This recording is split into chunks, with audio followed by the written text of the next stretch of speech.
The island of Sodor had many visitors, and the fat controller had scheduled more trains. Gordon, the big engine, had to work harder than ever before. "Come on," he called to the coaches. "Come on, come on, come on. The passengers rely on me to be on time."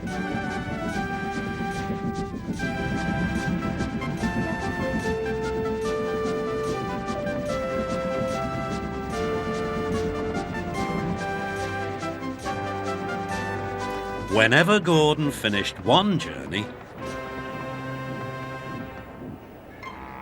it was time for another to begin. "Never mind," he puffed. "I like a good long run to stretch my wheels."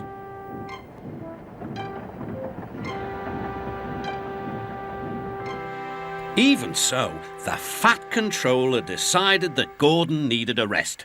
"James shall do your work." James was delighted. He liked to show off his smart red paint and was determined to be as fast as Gordon.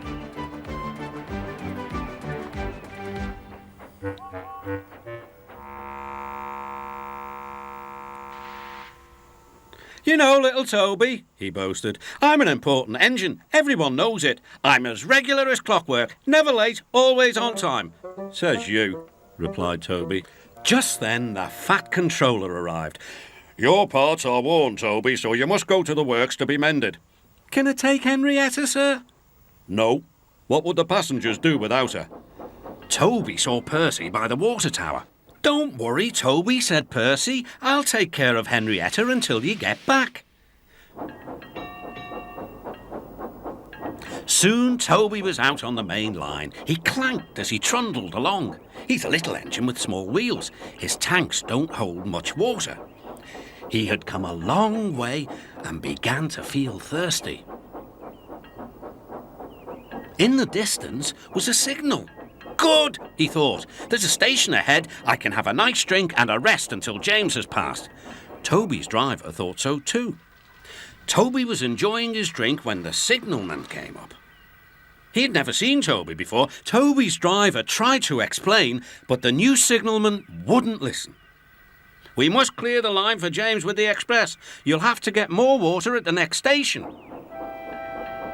Toby clanked sadly away.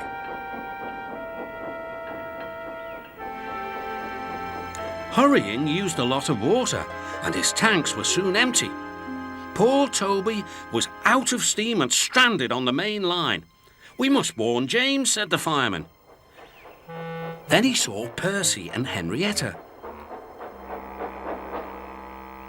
"Please, take me back to the station. It's an emergency." Henrietta hated leaving Toby. "Never mind," said Percy. "You're taking the fireman to warn James. That's a big help." Henrietta felt much better. James was fuming when he heard the news. "I'm going to be late." "My fault," said the signalman. "I didn't understand about Toby." "Now, James," said his driver, "you'll have to push Toby." "What, me? Me? Push Toby and pull my train too?" Grumbling dreadfully, James set off to find Toby.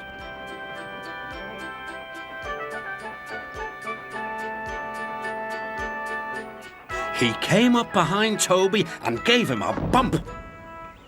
"Get on, you!"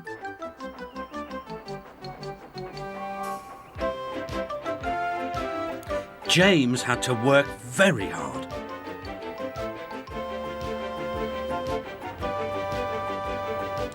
When he reached the workstation, he felt exhausted.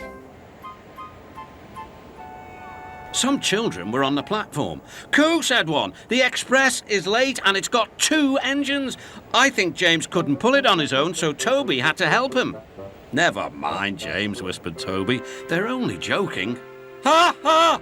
said James.